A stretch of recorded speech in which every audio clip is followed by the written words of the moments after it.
धरणात मासेमारी करण्यासाठी गेलेल्या व्यक्तीचा धरणाच्या पाण्यात बुडून मृत्यू झाला। 55 वर्षीय गणपत रघु मालकरी असे मृत व्यक्तीचे नाव असून ते विक्रमगड तालुक्यातील घाणेघर गावचे रहिवासी होते।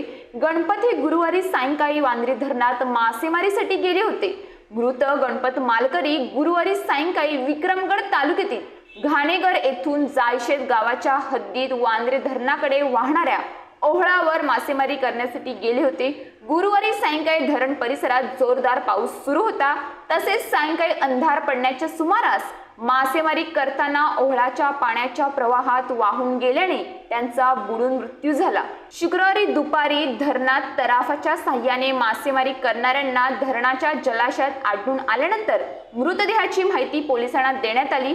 शुक्रवारी सायंकाळी 4 वाजण्याच्या सुमारास पोलीस पाटील यांनी मासेमारांच्या मदतीने मृतदेह धरणाच्या किनाऱ्यावर आणला। त्यानंतर पोलिसांनी घटनास्थळी पंचनामा करून मृतदेह ताब्यात घेऊन शवविच्छेदनासाठी मनोरच्या ग्रामीण रुग्णालयात पाठवण्यात आला होता। तर या प्रकरणी मनोर पोलीस ठाण्यात अकस्मात मृत्यूची नोंद करण्यात आली आहे। वांद्रे धरण परिसरात पर्यटकांच्या संख्येत वाढ होत असून या ठिकाणी पर्यटकांच्या सुरक्षेचा प्रश्न स्थानिकांकडून उपस्थित केला जात आहे।